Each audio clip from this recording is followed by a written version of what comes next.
Halo pemirsa, langsung dari studio IDX Channel Jakarta kembali bersama saya Kezia 7 dalam Breaking News Special KTT G20 Nusa Dua Bali.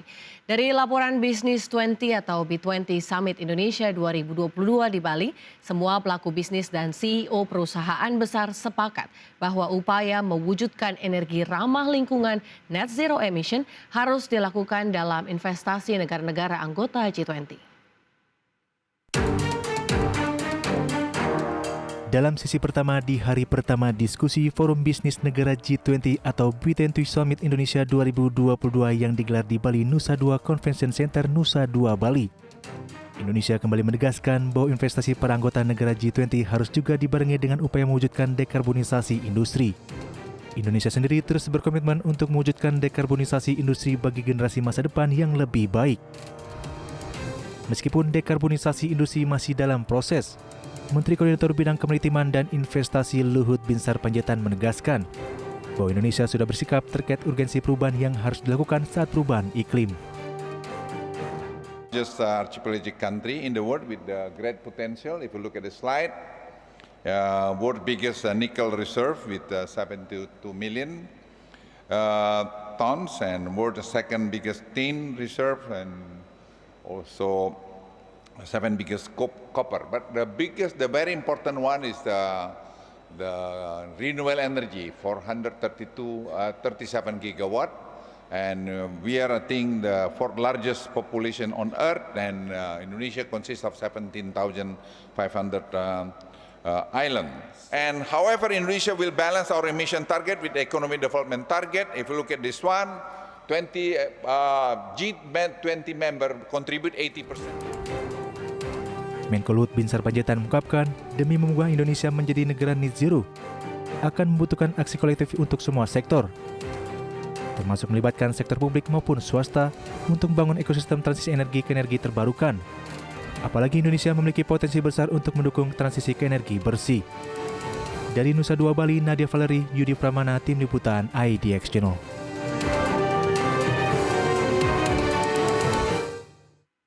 Ya, 17 pemimpin negara anggota G20 mengkonfirmasikan kehadirannya di Bali 15 hingga 16 November mendatang, termasuk Presiden Amerika Serikat Joe Biden dan Presiden Tiongkok Xi Jinping yang dipastikan akan hadir. Sejumlah pemimpin negara hadir di konferensi tingkat tinggi G20 di Nusa Dua Bali 15 hingga 16 November mendatang. Para pemimpin negara yang hadir dari Presiden Amerika Serikat Joe Biden hingga Presiden China Xi Jinping. KTT G20 Indonesia menjadi tuan rumah ini dipastikan akan dihadiri oleh 20 negara anggota G20. Presiden Joko Widodo mengatakan sudah ada 17 negara yang mengkonfirmasi kehadirannya di KTT G20. Berikut daftar negara dan pemimpin negara yang akan hadir di KTT G20 Bali. Tentu saja kehadiran para pemimpin negara berikut para delegasinya akan menjadikan KTT G20 di Bali kali ini membawa perubahan yang signifikan semua negara anggota G20. Para pemimpin negara dan delegasi bisa langsung membuka bilateral secara khusus demi kemajuan perekonomian dunia. Dari Jakarta, Tim Liputan, IDX Channel.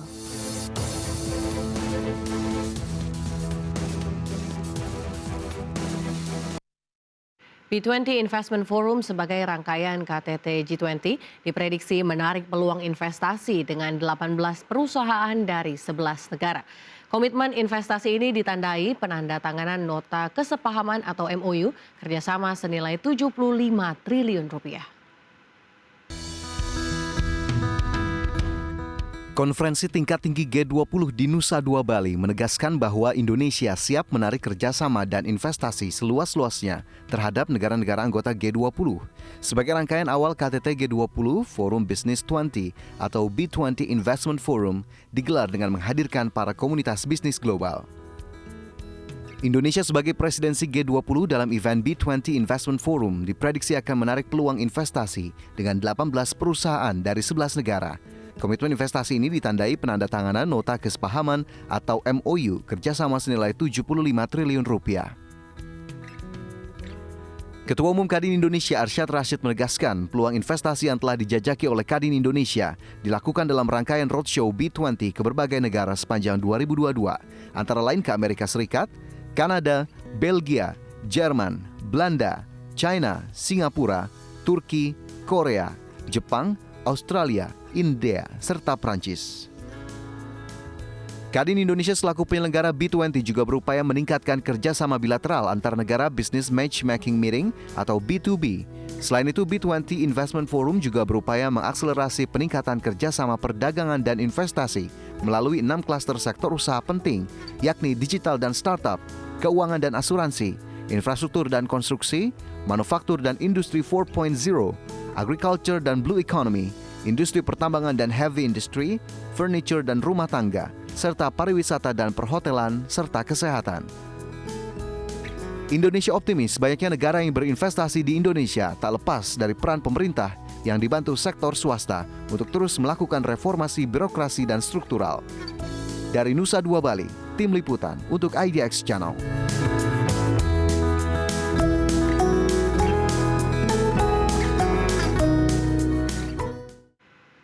Baik pemirsa, untuk mengetahui jalannya B20 Summit Investment Forum hari pertama ini, dalam rangkaian KTT G20 kita sudah terhubung dengan reporter Nadia Valery langsung dari Forum B20. Selamat siang Nadia, bagaimana perkembangan terkini hingga siang hari ini B20 Investment Forum? Ya, selamat siang Kezia dan juga pemirsa. Hari ini Forum Dialog Resmi Business 20 atau B20 Summit resmi digelar di Bali Nusa Dua Convention Center, di mana pada hari pertama B20 Summit ini ada sejumlah pembicara yang akan menyampaikan materi di hadapan para tamu undangan yang hadir. Di antaranya tadi sudah ada pemaparan materi dari beberapa jajaran menteri, di antaranya Menteri ESDM Arifin Tasrif dan juga Menteri Kesehatan Budi Gunadi Sadikin, serta Menteri Pariwisata Sandiaga Uno dan juga Menteri Menko Marves Luhut Binsar Panjaitan. Dalam pemaparan tadi, Menko Marves Luhut Binsar Panjaitan menyampaikan bahwa sejauh ini pemulihan ekonomi Indonesia dalam tahap yang baik, di mana Luhut Binsar Panjaitan bahkan menyebutkan Indonesia memiliki utang yang paling rendah di antara negara anggota G20 lainnya, dan indikator ekonomi Indonesia berada dalam tahap ataupun titik yang paling baik di antara negara-negara anggota G20 lainnya. Selain itu juga Luhut Binsar Panjaitan menyebutkan bahwa dalam KTT G20 nanti ini juga akan berdampak positif pada perekonomian Indonesia, yakni dengan penyumbangan PDB sebesar 533 juta dolar Amerika Serikat atau setara dengan 7,5 triliun rupiah. Dan nantinya juga masih akan ada beberapa pembicara lagi yang akan menyampaikan materi di hadapan para tamu undangan pada hari ini hingga hari kedua besok 14 November 2022, di mana dari sejumlah nama yang kami dapatkan ini juga sudah ada beberapa nama penting yang paling ditunggu-tunggu oleh para tamu undangan yang hadir. Di antaranya besok akan ada pemaparan materi dari CEO Tesla Elon Musk yang memang akan melakukan partisipasi secara virtual dan menyampaikan kata sambutan ataupun pemaparan selama 1 jam. Kemudian juga besok akan ada pemaparan dari aktris Anne Hathaway yang akan menyampaikan materi sebagai perwakilan dari United Nations Goodwill Ambassador, dan juga ada CEO Amazon Jeff Bezos yang juga dijadwalkan untuk menyampaikan pemaparan di B20 Summit besok. Ya, Kesia. Ya, terima kasih Nadia, selamat kembali bertugas. Dan pemirsa, demikian update seputar B20 dan G20. Nantikan update selanjutnya pada pukul 16.00 waktu Indonesia Barat nanti. Dan saya Kesia 7, terima kasih, tetap di IDX Channel.